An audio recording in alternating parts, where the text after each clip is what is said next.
Fala pessoal, tudo bem com vocês? Professor Murilo mais uma vez aqui, falando então de princípios de fenômeno de transportes, mais voltado agora para a prática de competência 2 da nossa disciplina, tá? Na qual era composta por 3 questões envolvendo os princípios de Arquimedes, Pascal e o teorema de Stevin, tá? Então vamos lá. Em um experimento sobre a ação do empuxo, uma aluna, no caso, de engenharia, através de um dinamômetro, verificou que o peso de um objeto imerso em óleo, de peso específico 9.000 newtons por metro cúbico, era de 600 newton.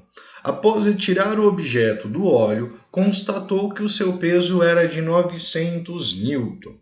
Considerando as informações fornecidas, determine o empuxo que atuava no objeto quando imerso em óleo e o volume do objeto. Tá? Bom, pessoal, vamos relembrar aqui, Questão, empuxo, O empuxo, ele é dado pela massa específica ou peso específico do fluido, tá? Então, vou colocar aqui peso específico do fluido, vezes o volume deslocado, pelo objeto. Perfeito? Essa é uma das principais expressões. Contudo, nós temos o peso específico do fluido, mas não temos o volume. Então, a gente não consegue calcular o empuxo por essa expressão. Tá? Mas o que nós temos? Nós temos aqui esses 600, que é o peso do corpo imerso no óleo, que é chamado de peso aparente. E aqui nós temos o peso real. Tá? Então, o que é o peso aparente? Peso aparente é a diferença entre o peso do corpo menos o empuxo. Tá? Quando eu faço essa diferença, eu gero o valor do peso aparente. Tá? Então, através dessa expressão, a gente consegue calcular o empuxo que está atuando no corpo ou no objeto. Tá? De que forma? Nós temos que o peso aparente ele é de 600, o peso do objeto é 900 e nós conseguimos chegar aqui, que 900 menos quanto que dá 600 é 300.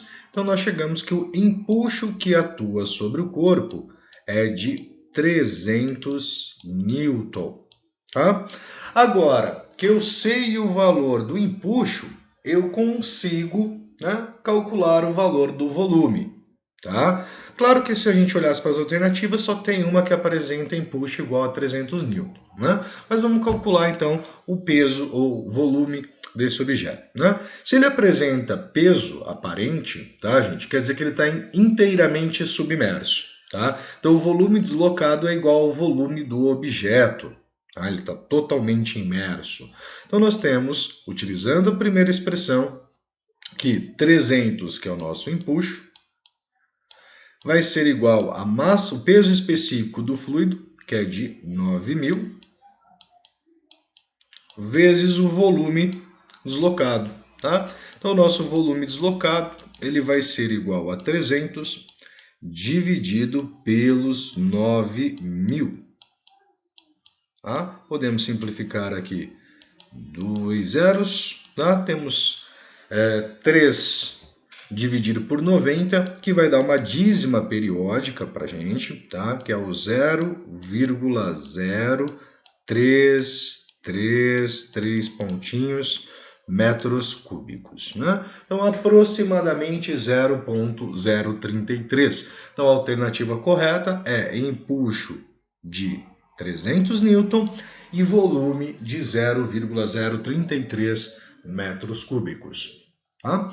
Vamos para a nossa segunda questão.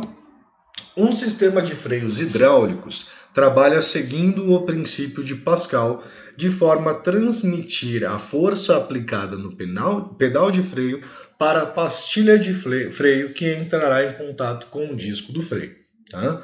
Considerando que a força aplicada no pedal seja de 10 newton e a sua área de 2,5 vezes 10 a menos 3 metros quadrados, determine a força que será aplicada pela pastilha de freio sobre o disco de freio, dado que a área da pastilha é igual a 4 vezes 10 a menos 3 metros quadrados. Tá? Podemos afirmar que a força foi ampliada ou reduzida neste caso. Tá? Pessoal, o princípio de Pascal, ele diz que as variações de pressão, ou melhor, qualquer pressão aplicada sobre um fluido vai ser igualmente transmitida sobre todos os pontos do fluido. Tá?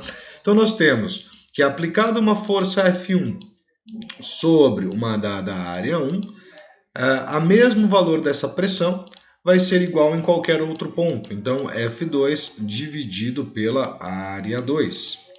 Tá? Então, partindo desse pressuposto, nós temos que a força 1 é de 10, a nossa área é de 2,5 vezes 10 a menos 3, tá? Que vai ter que ser igual a F2, que no caso é a força que vai estar agindo na pastilha de freio e sobre o disco de freio, dividido pela sua área, que é de 4,0 vezes 10 a menos 3. Tá? Eu vou isolar a F2, tá? Então nós teremos aqui F2 sendo igual a 10 vezes 4 vezes 10 a menos 3, dividido por 2,5, isso mesmo, 2,5, vezes 10 a menos 3. Tá? Posso realizar aqui algumas simplificações, do tipo 10 a menos 3 por 10 a menos 3. Nós temos aqui 10 e 2,5, posso simplificar 2,5 por 2,5, que é 1, e 10 por 2,5 são 4. Sobrou para nós, então, 4 vezes 4, que é igual a 16, tá? Então, quer dizer que eu apliquei uma força de 10 newtons no pedal e a força que foi transmitida, a força que chegou no disco foi de 16 newton. Logo, houve aqui uma ampliação da força, Então, a força foi ampliada,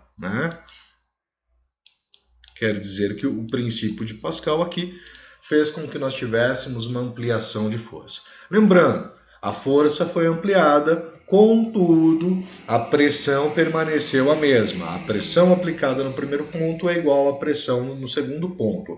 Essa ampliação acontece porque, em relação às proporções, a área 2 ela é maior que a área 1. Então, para manter a pressão, a pressão mantendo-se constante, a força 2 ela tem que aumentar. Tá? Então, a nossa resposta é correta, 16 newtons. Tá? Vamos para a última questão. Em um conduto retilíneo e horizontal, de mesma seção transversal, ou seja, ele não tem ampliação ou redução nesse conduto, é inserido um manômetro em U, cujo fluido manométrico é o mercúrio de peso específico 136.000 newtons por metro cúbico. Então aqui dentro nós temos o mercúrio. Tá? Note que ocorre aqui um desnível, tá? Esse desnível a gente consegue verificar aqui uma variação da pressão. Então a pressão no ponto 1 é maior que a pressão no ponto 2, exatamente pela coluna de fluido que nós temos aqui. A coluna de fluido é muito maior do que neste ponto. Tá? Então, este manômetro tem a função de verificar a perda de carga de pressão do fluido entre dois pontos do conduto. Esta perda de carga é devida ao atrito interno das partículas do próprio fluido e o atrito com a superfície interna do conduto, ou pelas rugosidades desse conduto. Tá? Então, ele vai perder carga. Considerando que o fluido manométrico do manômetro esteja em repouso, então ele esteja paradinho, e que o desnível seja de 150 milímetros, determine a diferença de pressão entre os pontos 1 e 2. Muito bem, pessoal, diferença de pressão é o nosso ΔP, e o ΔP ele está associado ao teorema de Stevin. O teorema de Stevin diz que a variação de pressão, a diferença de pressão é igual à massa específica, no caso do mercúrio, vezes a gravidade, vezes a variação de altura, ou o desnível. Tá?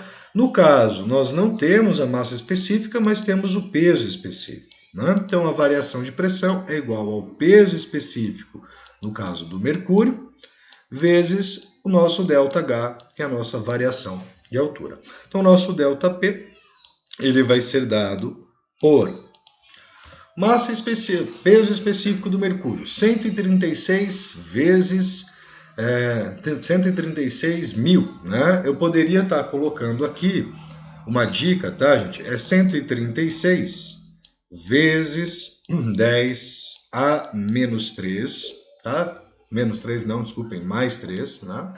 Vezes a nossa altura. O desnível é de 150 milímetros, né? 150 milímetros é 150 vezes 10 a menos 3. Tá? Professor, por que você fez isso? Né?